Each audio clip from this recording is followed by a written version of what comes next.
ഇവരുടെ പേരാണ് മുനാഫിഖീങ്ങൾ കപടന്മാർ. ഇന്നൽ മുനാഫിഖീന ഫിദ്ദർകിൽ അസ്ഫലി മിനന്നാർ ഇന്നൽ മുനാഫിഖീന യുഖാദിഊന അല്ലാഹ് വഹുവ ഖാദിഉഹും വഇദാ ഖാമൂ ഇലസ്സലാഹ് ഖാമൂ ഖുസാലാ യുറാഊന الناس ولا يذكرون الله إلا قليلا.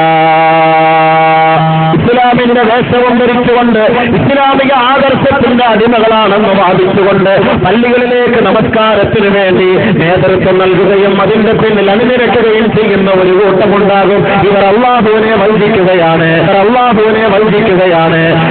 അല്ല യുഖാദിഊന അല്ലാഹ വഹുവ ഖാദിഉഹും അല്ലാഹു ഇവരെ വഞ്ചിക്കുകയാണ് ചെയ്യുന്നത്. വഇദാ ഖാമൂ ഇലസ്സലാഹ് അവർ നമസ്കാരത്തിലേക്ക് കൈകെട്ടി നിന്ന് കഴിഞ്ഞാൽ ഖാമൂ ഖുസാലാ അലസതയോടെ അലംഭാവത്തോടെ അവരുടെ ചിന്താമണ്ഡലങ്ങളിൽ എങ്ങോട്ടോ തിരിച്ചുകൊണ്ടവർ നമസ്കരിക്കുമ്പോ വലാ യദ്കുറൂനല്ലാഹ ഇല്ലാ ഖലീലാ അല്ലാഹുവിനെ വളരെ തുച്ഛമായിട്ടല്ലാതെ സ്മരിക്കാറില്ല. പടച്ച തമ്പുരാനെ ഓർക്കുന്ന വിഷയത്തിൽ അവർക്ക് അലംഭാവമാണ്, അലസതയാണ്. ആ വിഷയത്തിൽ അവർക്ക് വലിയ താല്പര്യമില്ല. ആരെയോ കാണിക്കുന്നതിന് വേണ്ടി, ആരുടെയോ പ്രോത്സാഹനത്തിന്റെ പേരിൽ, ആരെയോ കുറ്റപ്പെടുത്തുന്നതിന് വേണ്ടി, ആരുടെയോ ഒക്കെ കൂട്ടത്തിൽ വല്ലപ്പോഴും പോയി പള്ളിയിലൊന്ന് നമസ്കാരത്തിന് നേതൃത്വം നൽകും. അതല്ലാതെ കണ്ട് അവർക്ക് നമസ്കാരവും അല്ലാഹുവുമായി ബന്ധമില്ല. ഇവർ കപടന്മാരാണ്. ഇവരെ സൂക്ഷിക്കണേ. നരകത്തിന്റെ ഏറ്റവും അടിത്തട്ടിലാണ് ഇവരുടെ സങ്കേതം എന്ന് പരിശുദ്ധ ഖുർആൻ. അല്ലാഹുവിനെ വളരെ തുച്ഛമായിട്ടല്ലാതെ സ്മരിക്കാറില്ല. പടച്ച തമ്പുരാനെ ഓർക്കുന്ന വിഷയത്തിൽ അവർക്ക് അലംഭാവമാണ്, അലസതയാണ്. ആ വിഷയത്തിൽ അവർക്ക് വലിയ താല്പര്യമില്ല. ആരെയോ കാണിക്കുന്നതിന് വേണ്ടി, ആരുടെയോ പ്രോത്സാഹനത്തിന്റെ പേരിൽ, ആരെയോ തൃപ്തിപ്പെടുത്തുന്നതിന് വേണ്ടി, ആരുടെയോ ഒക്കെ കൂട്ടത്തിൽ വല്ലപ്പോഴും പോയി പള്ളിയിലൊന്ന് നമസ്കാരത്തിന് നേതൃത്വം നൽകും. അതല്ലാതെ കണ്ട് അവർക്ക് നമസ്കാരവും അല്ലാഹുവുമായി ബന്ധമില്ല. ഇവർ കപടന്മാരാണ്. ഇവരെ സൂക്ഷിക്കണേ. നരകത്തിന്റെ ഏറ്റവും അടിത്തട്ടിലാണ് ഇവരുടെ സങ്കേതം എന്ന് പരിശുദ്ധ ഖുർആൻ. വരും നിസ്കരിക്കും.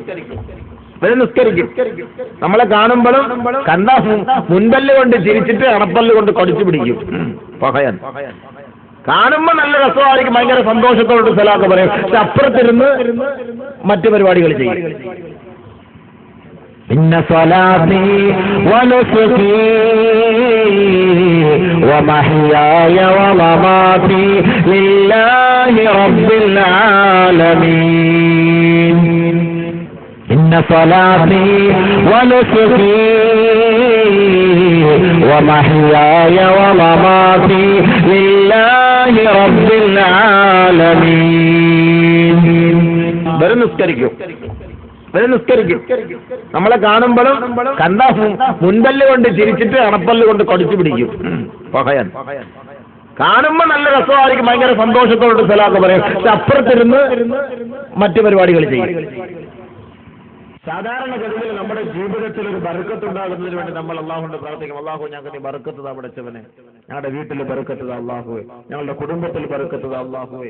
ഞങ്ങളുടെ കച്ചവടത്തിൽ ബർക്കത്ത് താ അല്ലാഹുവേ. വാഹനങ്ങളിൽ ബർക്കത്ത് താ അല്ലാഹുവേ. സന്താനങ്ങളിൽ ബർക്കത്ത് താ അല്ലാഹുവേ. വിവാഹം കഴിഞ്ഞ ദിവസം, വിവാഹം കഴിഞ്ഞ പാടെ പുതുമണവാളനും പുതുമണവാട്ടിക്കും വേണ്ടി നമ്മൾ ദുആ ചെയ്യുന്നത് ബാറകല്ലാഹു ലകുമാ വബാറക അലൈകുമാ വജമഅ ബൈനകുമാ ഫീ ഖൈരിൻ വആഫിയ. പുതിയ പെണ്ണിനും പുതിയ ചെറുക്കനും വേണ്ടിയിട്ട് നമ്മൾ ദുആ ചെയ്യും. ബാറകല്ലാഹു ലകുമാ വബാറക അലൈകുമാ. അല്ലാഹു തആല നിങ്ങൾക്ക് ബർക്കത്ത് ചെയ്യട്ടെ. നിങ്ങളുടെ രണ്ടുപേരുടെ ജീവിതത്തിലും അല്ലാഹു ബർക്കത്ത് ഒരുമിച്ച് കൂട്ടുമാറാകട്ടെ. സന്തോഷകരമായ ജീവിതം നയിക്കാൻ അല്ലാഹു നിങ്ങൾക്ക് എല്ലാവിധ അനുഗ്രഹങ്ങളും എല്ലാവിധ ഐശ്വര്യവും എല്ലാവിധ സഹായവും ചെയ്യുമാറാകട്ടെ എന്നാണ് നമ്മൾ മംഗളാശംസയ്ക്ക് ദുആ ചെയ്യാറുള്ളത്. പക്ഷെ ഇവിടെ ഒരു കാര്യം മനസ്സിലാക്കണം. ബർക്കത്തിന് വേണ്ടി എല്ലാവരും ദുആ ചെയ്യാറുണ്ട്, ബർക്കത്ത്. പക്ഷെ അവരുടെ വീടുകളിലും കുടുംബങ്ങളിലും ദാമ്പത്യ ബന്ധങ്ങളിലും ജീവിതങ്ങളിലും കല്യാണങ്ങളിലും കടകളിലും വാഹനങ്ങളിലും കുട്ടികളിലും ബർക്കത്തില്ലാത്ത ഒരവസ്ഥ വരുമ്പോഴാണ് പ്രശ്നങ്ങൾ ഉണ്ടാവുക. പ്രശ്നങ്ങൾ ഉണ്ടാവുക. കുടുംബ ജീവിതത്തിൽ സ്വസ്ഥത കിട്ടാതെ വരുമ്പോൾ മനസ്സിലാക്കണം, ആ കുടുംബ ജീവിതത്തിൽ ബർക്കത്തില്ല. ഭാര്യ ഭർത്തൃ ബന്ധം സുദൃഢമാകാതെ വരുമ്പോൾ മനസ്സിലാക്കണം, ആ ഭാര്യ ഭർത്തൃ ബന്ധത്തിൽ ബർക്കത്തില്ല. കച്ചവടത്തിൽ ഒരു ലാഭമില്ല, ഒരു നഷ്ടത്തിലാണ് വണ്ടി ഓടിക്കൊണ്ടിരിക്കുന്നത്, മനസ്സിലാക്കണം, ആ കച്ചവടത്തിൽ ബർക്കത്തില്ല. വാഹനമെടുത്ത് വാഹനത്തിൽ ഓടുന്നു, യാത്ര ചെയ്യുന്നു, എപ്പോഴും അപകടം, എപ്പോഴും പ്രശ്നം, മനസ്സിലാക്കണം, ആ വാഹനത്തിൽ ബർക്കത്തില്ല. മക്കളുണ്ട്, ഒന്നിലധികം മക്കളുണ്ട്, ആണുണ്ട്, പെണ്ണുങ്ങളുണ്ട്, ആണുങ്ങളുണ്ട്. പക്ഷേ മാതാപിതാക്കൾ വൃദ്ധാലയങ്ങളിലാണ്, വൃദ്ധസദനങ്ങളിലാണ്. 10 മക്കളോളമുണ്ട്, 12 മക്കളോളമുണ്ട്. പക്ഷേ ആ മക്കളെ കൊണ്ട് മാതാപിതാക്കൾ ഗുണമില്ല, മനസ്സിലാക്കണം, മക്കളിൽ ബർക്കത്തില്ല. മാതാപിതാക്കളുടെ സംരക്ഷണത്തിൽ കഴിയുന്ന മക്കൾ, ഈ മക്കൾക്ക് മാതാപിതാക്കൾ അർഹമായ പ്രാതിനിധ്യമോ അർഹമായ അവകാശമോ അവർക്ക് വേണ്ട സൗകര്യങ്ങളോ ചെയ്തു കൊടുക്കാറില്ല, മനസ്സിലാക്കണം, ആ മാതാപിതാക്കളിൽ ബർക്കത്തില്ല. മാതാപിതാക്കളുടെ സംരക്ഷണത്തിൽ കഴിയുന്ന മക്കൾ, ഈ മക്കൾക്ക് മാതാപിതാക്കൾ അർഹമായ പ്രാതിനിധ്യമോ അർഹമായ അവകാശമോ അവർക്ക് വേണ്ട സൗകര്യങ്ങളോ ചെയ്തു കൊടുക്കാറില്ല, മനസ്സിലാക്കണം, ആ മാതാപിതാക്കളിൽ ബർക്കത്തില്ല. ചുമ്മാ അങ്ങോട്ട് അള്ളാഹിന്റെ അടുക്കൽ ബർക്കത്തുതാ എന്ന് ചോദിച്ചാൽ അള്ളാഹു ബർക്കത്ത് തരികയില്ല. കേവലം നമസ്കാരത്തിന്റെ ഈ ഒരു ശൈലിയിൽ നമ്മൾ പറയുന്നത് നമ്മളെല്ലാം നിസ്കാരക്കാരാണ്. ഞാൻ ജുമാക്ക് നമസ്കരിക്കാൻ പോകുന്നുണ്ട്, മറ്റുള്ള കുട്ടികൾക്ക് നമസ്കരിക്കാൻ പോകുന്നുണ്ട്, അതുകൊണ്ട് അള്ളാഹു നമുക്ക് ബർക്കത്ത് ചെയ്യും എന്ന് പറയുന്നതിൽ അർത്ഥമില്ല. അതിലൊന്നുമല്ല അള്ളാഹു ബർക്കത്ത് ചെയ്യുക. ബഹുമാനപ്പെട്ട നബി സല്ലല്ലാഹു അലൈഹി വസല്ലമ തങ്ങൾ റജബിന്റെ മാസത്തിൽ ബർക്കത്തിന് വേണ്ടി ദുആ ചെയ്തു, ശഅബാനിന്റെ മാസത്തിൽ ബർക്കത്തിന് വേണ്ടി ദുആ ചെയ്തു. ഈ 2 മാസത്തിൽ ബർക്കത്ത് കരസ്ഥമാക്കിയവർക്ക് പരിശുദ്ധ റമളാനിനെ സ്വീകരിക്കാൻ കഴിയുകയുള്ളൂ. ഈ 2 മാസത്തിൽ ബർക്കത്തില്ലാത്തവർക്ക് റമളാനിനെ സ്വീകരിക്കാൻ പറ്റില്ല. അവർ കേവലം കഞ്ഞി കുടിക്കാനും വയറു തിന്നാനും വേണ്ടി വരാമെന്നുള്ളതല്ലാതെ റമളാനിനെ സ്വീകരിക്കാൻ അവരെ കൊണ്ട് കഴിയുകയില്ല. അതുകൊണ്ട് മനസ്സിലാക്കണം എന്താണ് ബർക്കത്ത്. എന്തിനാണ് നബി തങ്ങൾ അങ്ങനെ ദുആ ചെയ്തത്? നമ്മുടെ ജീവിതത്തിൽ ബർക്കത്തുണ്ടോ? ഞാനടക്കം എന്നോട് ചോദിക്കുന്നു, എന്റെ ജീവിതത്തിൽ ഹൈറാണോ? എന്റെ ജീവിതം ശരിയാണോ? എന്റെ ജീവിതത്തിൽ സന്തോഷമാണോ? എന്റെ ഭാര്യ മക്കളിലും എന്റെ കുടുംബങ്ങളിലും റാഹത്തായ ജീവിതമാണോ? നമ്മൾ ഓരോരുത്തരും ചിന്തിച്ചു നോക്ക്. ഒരുവന്റെ ജീവിതത്തിൽ റാഹത്തും സന്തോഷവും ഇല്ല എങ്കിൽ മനസ്സിലാക്കിക്കോ, അവന്റെ ജീവിതത്തിൽ ബർക്കത്തില്ല എന്നർത്ഥം. ബർക്കത്തുള്ള ജീവിതമാണെങ്കിൽ അവന്റെ കുടുംബത്തിൽ പ്രശ്നമില്ല, സഹോദരങ്ങൾ തമ്മിൽ പ്രശ്നമില്ല, നാട്ടിൽ പ്രശ്നമില്ല, വീട്ടിൽ പ്രശ്നമില്ല, മഹല്ലത്തിൽ പ്രശ്നമില്ല, അവന് ബർക്കത്തുള്ളവനാണ് എന്നാണ് ഇതിന്റെ അർത്ഥം. ബർക്കത്തില്ലാത്തവന്റെ വീട്ടിലും കുടുംബത്തിലും നാട്ടിലും സഹോദരങ്ങൾക്കിടയിലും പ്രശ്നമായിരിക്കും, അങ്കലാപ്പുകളായിരിക്കും, അടിയായിരിക്കും, പിടിവലിയായിരിക്കും, വാശിയായിരിക്കും, ദുർവാശിയായിരിക്കും, വൈരാഗ്യമായിരിക്കും, അസൂയയായിരിക്കും, കുശുമ്പായിരിക്കും, ക്രോധമായിരിക്കും.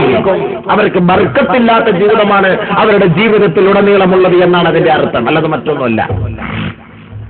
തമ്മിലടിയും പകയും പരനിന്ദയും ആക്ഷേപവും അധിക്ഷേപവും മുസ്ലിം ഉമ്മത്തിനിടയിൽ വ്യാപിക്കുമ്പോൾ മനസ്സിലാക്കണം, ആ ഉമ്മത്തിൽ ബർക്കത്തില്ല എന്നർത്ഥം. ഇത് ഞാൻ പറയുന്ന വാക്കല്ല, നബിതങ്ങൾ പറയുന്ന വാക്കാണ്. അതിന്റെ ഹദീസുകൾ ഞാൻ നിങ്ങളുടെ മുന്നിൽ എടുത്തിട്ട് പോകുമ്പോൾ നിങ്ങൾക്ക് മനസ്സിലാവും. തമ്മിലടിയും പകയും പരനിന്ദയും ആക്ഷേപവും അധിക്ഷേപവും മഹല്ലത്തിൽ വ്യാപിക്കുമ്പോൾ മനസ്സിലാക്കണം, മഹല്ലത്തിലേക്ക് ബർക്കത്തില്ല എന്നർത്ഥം. ഇത് ഞാൻ പറയുന്ന വാക്കല്ല, നബിതങ്ങൾ പറയുന്ന വാക്കാണ്. അതിന്റെ ഹദീസുകൾ ഞാൻ നിങ്ങളുടെ മുന്നിൽ എടുത്തിട്ട് പോകുമ്പോൾ നിങ്ങൾക്ക് മനസ്സിലാവും.